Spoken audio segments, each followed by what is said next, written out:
Good afternoon, New York, and the rest of our listeners around the globe.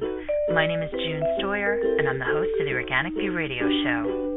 Our podcast is available on iTunes, Zune, and you can also visit our website at www.theorganicview.com. If you have any questions for our guests, there are many ways you can contact the show. You can post a question on our wall on Facebook, Skype us, send us a tweet on Twitter to @TheOrganicView, or you can contact me directly at June Stoyer. If you'd like to be on the show or would like to find out about sponsorship opportunities, please contact us at questions@theorganicview.com. In this special series called the Neonicotinoid View, my guest co-host Tom Theobald and I will be joined by beekeeper Steve Ellis to discuss an unusual bee mortality event due to corn planting. So I would first like to welcome to the show my co-host, Tom Theobald. Good afternoon, Tom. Hello, June. And our guest today, Mr. Steve Ellis. Good afternoon. Steve, please begin by telling our audience about yourself as well as your experience as a beekeeper.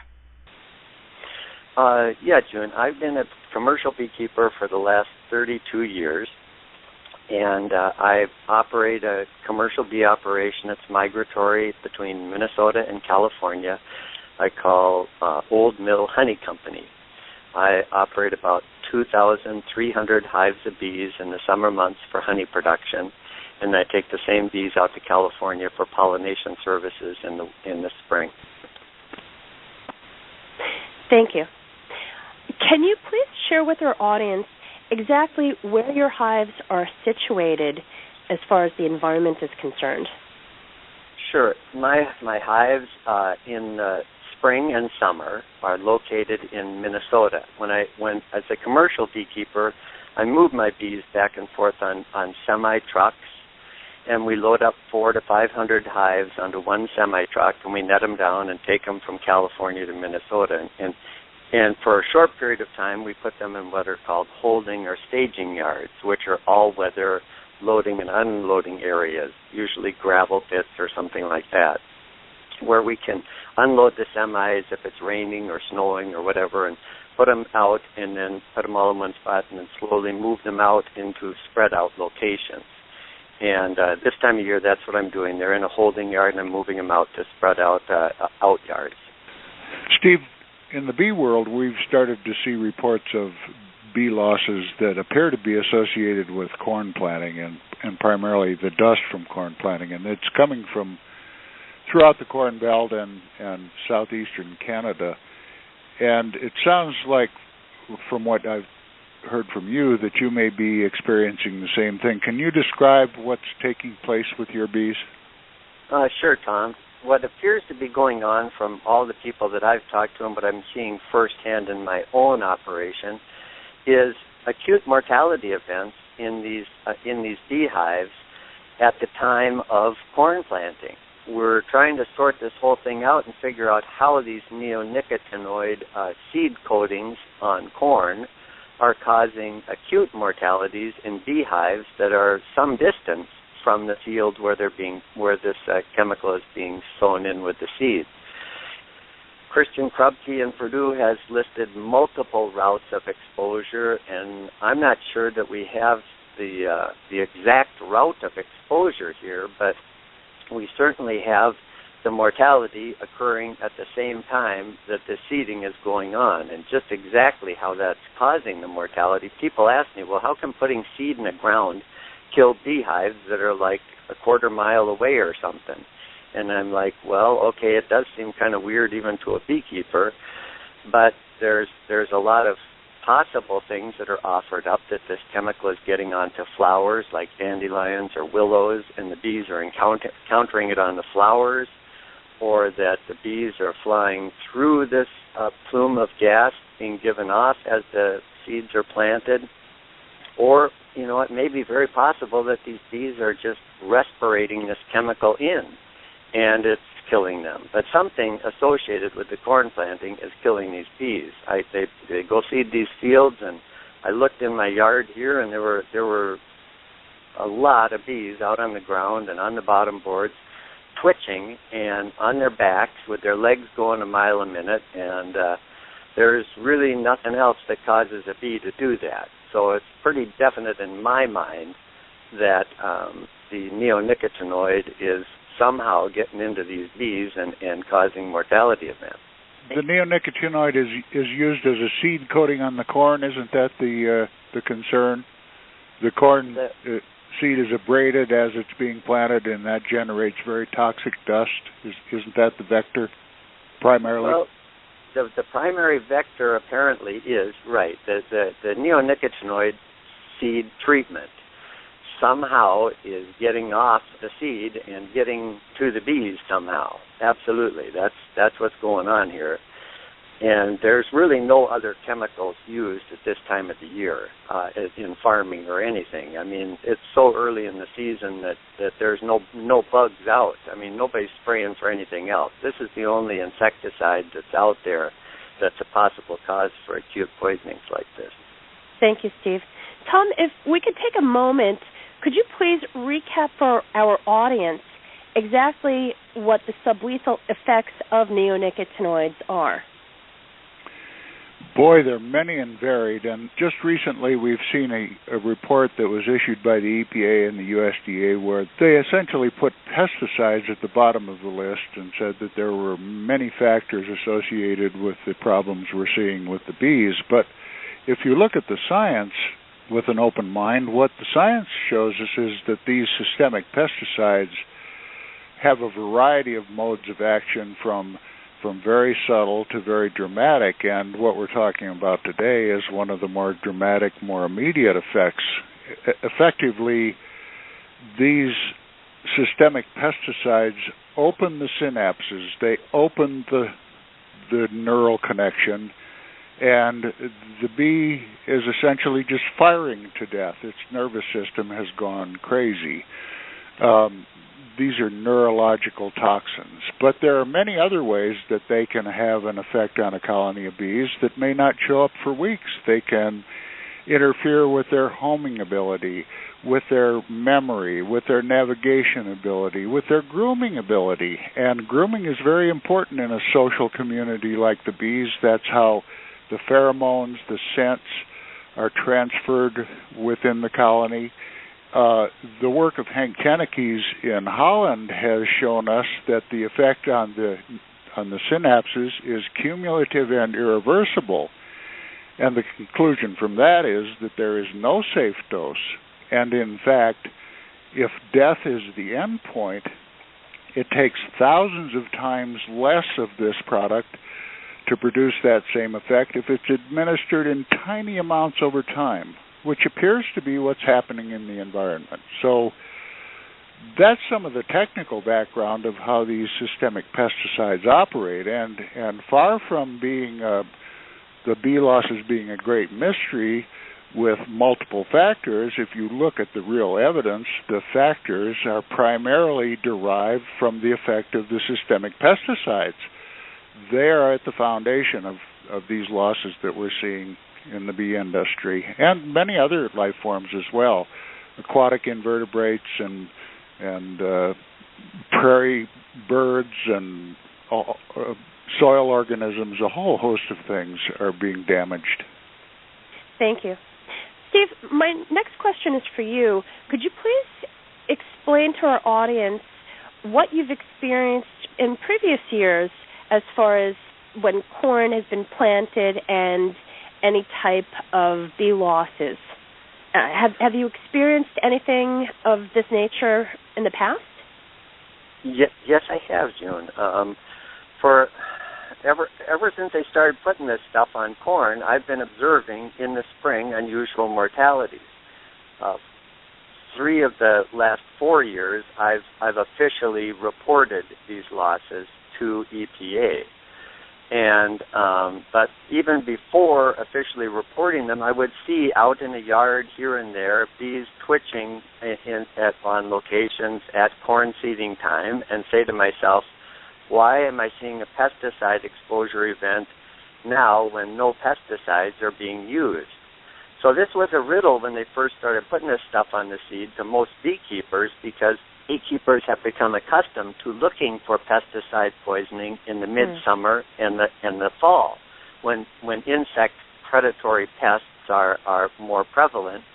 and when commercial pesticides are applied to control an outbreak of a pest. And we're used to looking for pesticide poisoning in the summer and late summer, but we are never have been used to looking for pesticide poisoning so early in the spring. This is something that took everybody by surprise because we were not programmed to look for it. Thank you, Steve. How did the EPA respond when you filed the report? When I first filed a report 4 years ago, they were kind of like, well, this is a highly unusual thing. We've never heard anybody complain about this before, and it must just be some very unusual circumstances that you encountered, and it must be a very isolated thing, and maybe there's some little particular thing in this one instance that cropped up. We'll need to look into this further. And it was largely brushed. It was largely brushed off, the first reports. Yes, they didn't. So. Do you know if any other beekeepers experienced the same type of situation or activity, should I say? Sure. Lots of beekeepers are experiencing this. The part of the problem of why it's not more widely recognized as a problem is that beekeepers have been discouraged by our system, our current system, from reporting pesticide injuries. Beekeepers who have gone to report pesticide injury to their state authorities, who are given primacy authority to look into these and the sole primacy authority to look into pesticide incidents in their states, oftentimes meet the beekeeper's request with a thorough examination of the beekeeper to find what he's doing wrong, and then go after him if there's any violation that they can find of anything the beekeeper's doing. And that net effect has caused beekeepers to be very discouraged from reporting, that nothing will happen if they report it. They'll waste a lot of time, and they'll bring a lot of state inspectors down on their own head. So reporting has been discouraged in a very effective way for beekeepers out in the field. And that is a huge problem for why we don't have more beekeepers reporting this problem going on in the United States. In Ontario, they have not discouraged their beekeepers, and they wound up with a huge number of reports came in, and they were looked into by their provincial authorities. Most states do not operate as well as the province of Ontario. For a minute, I'd like to touch upon the economic consequences of what we're seeing here. I've been a commercial beekeeper for 38 years, a honey producer primarily, so I understand the dynamics of honey production. But if you could just give the viewers an understanding of, in a normal year, what would you be doing now? You'd be setting your colonies up in locations for honey production, isn't that true? And what do you think that this, you called it an extreme depopulation event, I think. What do you think the economic impact is going to be for an operation of your size? Wow.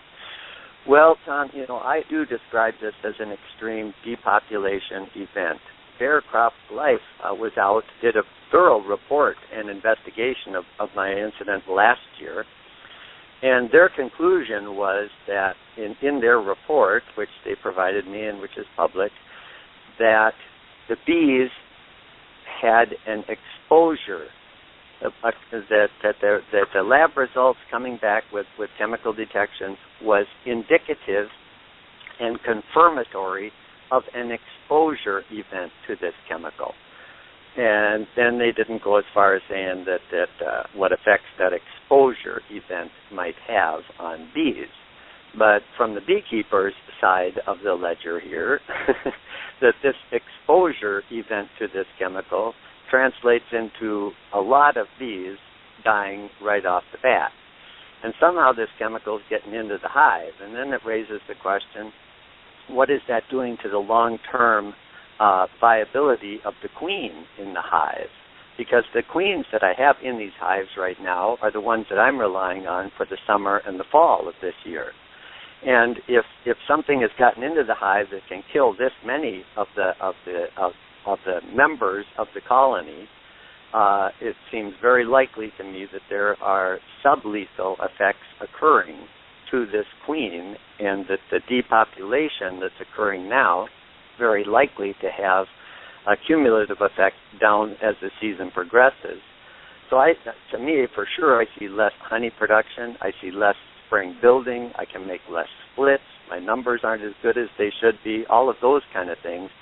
But we need more science as to what that exposure event actually does to the colony over the course of the year.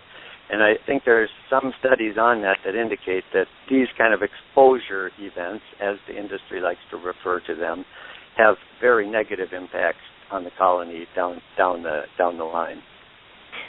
Thank you, Steve. I have a question for you. Industry likes to point to Varroa as the cause for any issues with colonies. Do you have any evidence of Varroa in your colonies? Well, June, this is this is an interesting question because it's a little bit complex.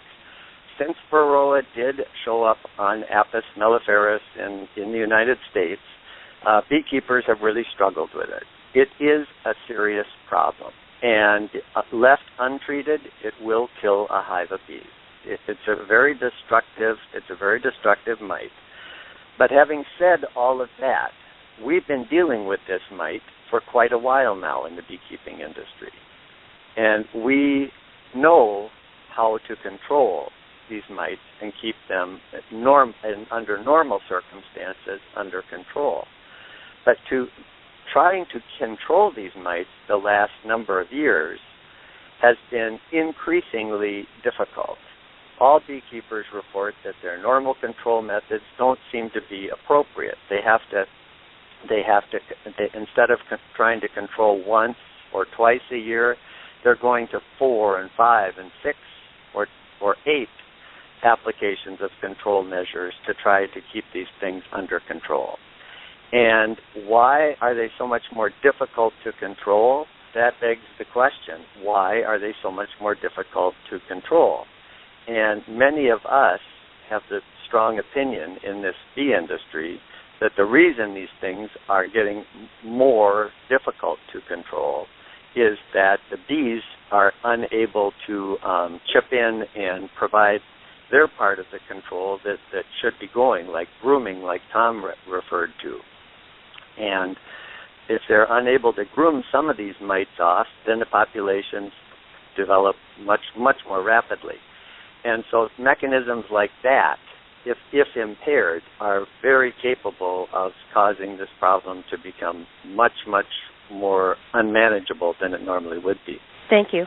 But with this unusual event that you've just experienced, could it be said that Varroa was to blame for these losses? Oh, absolutely not, June. Thank you. That is, on that one I can say absolutely not. This is early in the season. Varroa is well under control at this point in my operation, and none of the symptoms of these dead bees resemble anything that is symptomatic with death from Varroa. What about the actual foraging that's available for the bees? Is there adequate food for the bees in the area where your hives are kept?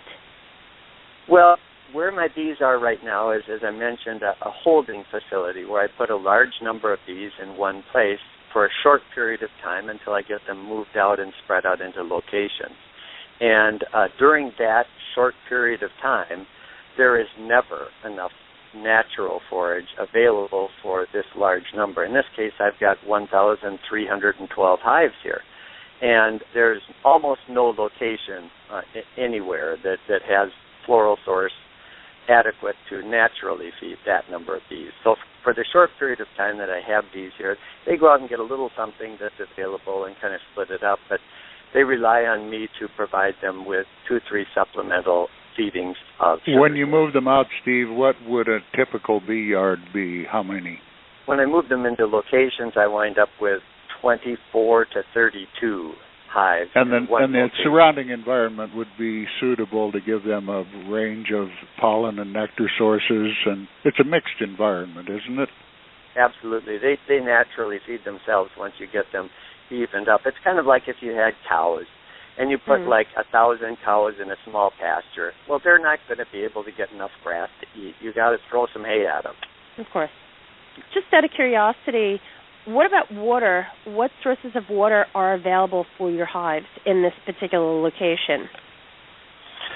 Okay, water is a question and also another potential contaminant route for this clothianidin. The state came out and took some samples of surface water. What these bees are using for water sources is surface water. Surface water in low, kind of sloughly areas where there's roots and moss and things that they can land on. Bees don't like to gather water from a big, deep water source because they're really good flyers, but they're just terrible swimmers. And if they get into water and deep water, they drown pretty easily. And so they want to go to the very edge, or they want to go to a wet, spongy kind of source that they can land, stay dry, suck the water up, and fly away. So here I have those kind of sources that are low, spongy areas. And that is where they go to. There's a number of identified spots I showed the investigators to take water samples. And that is a potential mechanism that this chemical could be getting into the water that they are feeding on and bringing back to the hive as well.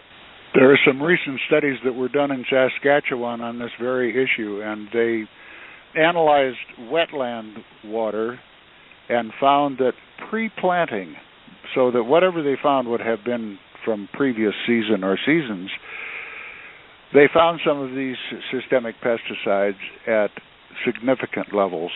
There's great concern about the water sources.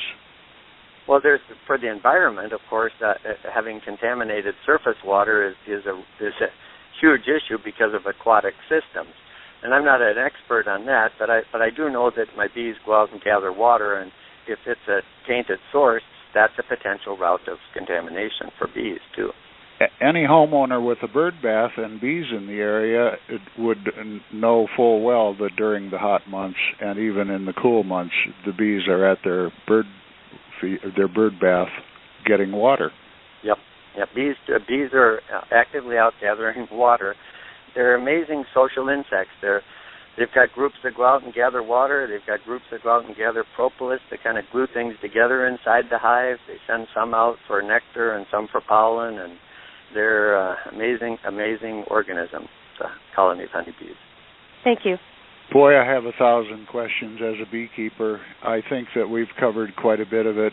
We're very concerned with the direction things are going, and we need to give it much closer attention than we have. I talk with beekeepers from around the country and, in fact, around the globe on a regular basis, and these challenges that we're facing are life-threatening for more than just the bees. We're having a hard time maintaining viable operations. And I want to thank Steve for taking the time to bring people's attention to it and explain what it's like from the beekeeper's perspective. Well, I would like to thank both you and June for bringing this subject forward for people to try and understand, because we have to preserve the bees. We really need a pollinator base in natural systems and in agricultural managed systems, and it is very much imperiled right now. And we've got to get people woken up to the danger that's involved with doing something like that. Well, thank you, Steve, and thank you, Tom. Thank you, everyone, for tuning in. This has been June Stoyer with the Organic View Radio Show. Have a great afternoon, everyone.